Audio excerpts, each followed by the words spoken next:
So, good luck following that. Yeah. We are lightening the mood a bit. We're on to something that's pretty popular in this pandemic, however, staying home, as we talked about.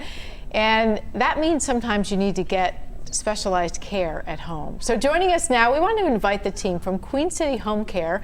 Aaron Stapleton is part of that team. You are founder and CEO of Queen City Homecare. I'm guessing it's some bit of a passion for you, and you have a mission. Tell us about that. Yeah, thank you, Liz. So Queen City Homecare is a private duty home care company that services Greater Cincinnati. And the reason that I started it was I saw that there was a need for a higher level of private duty care. So individuals are at home.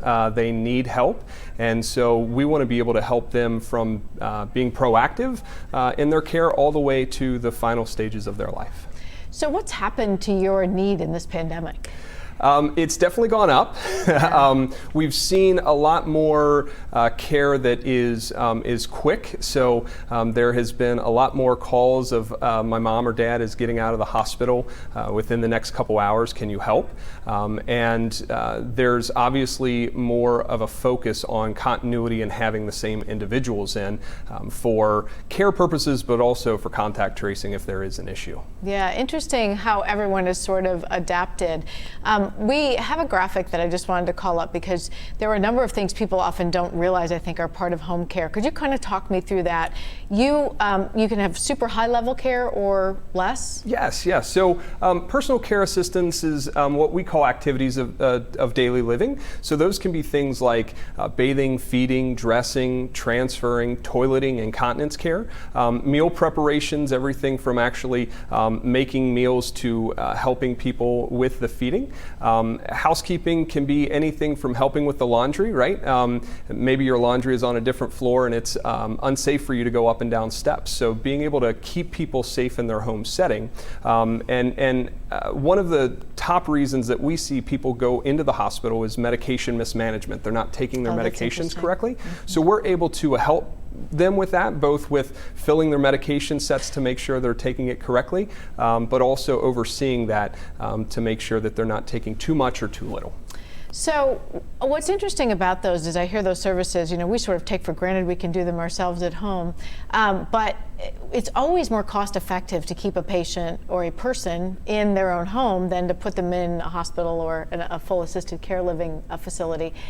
Is this now a covered benefit? What do people know about cost? Do you have different costs based on the skill needed, or how does that work? Yeah, so we're set up to have costs set on the hour that you use us, right? So it doesn't go up if you need more care, but it is, we're trying to make sure that people are being proactive with their care to keep them out of the hospital setting. And a lot of people think of in-home care as being in your physical home, but we can also go into independent and assisted livings to help you as well.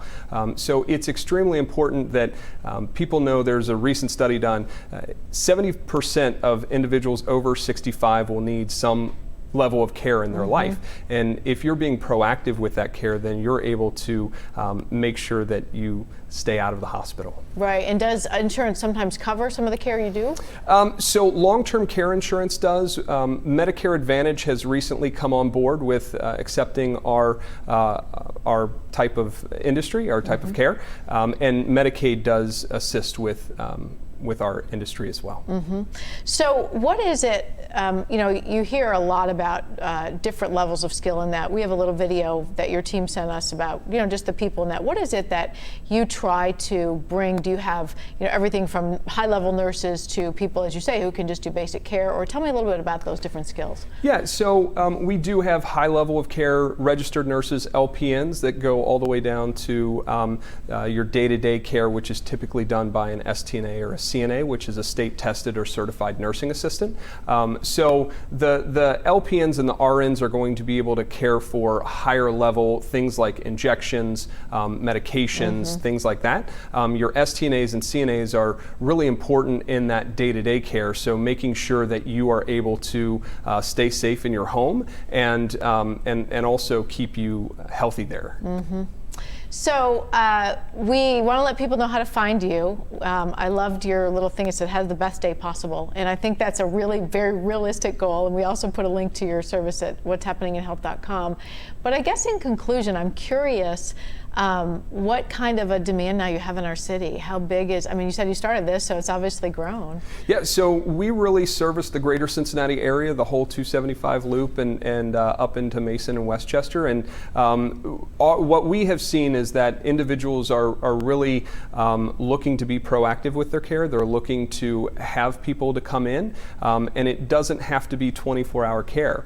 So we've really seen older adults reach out to us to see how we can help provide that care. But is that for thousands of families? How common is, even the work you do? Yeah, so I would say in Cincinnati, I would say that thousands of families do utilize our care, and it's really important that individuals know that this is common, right?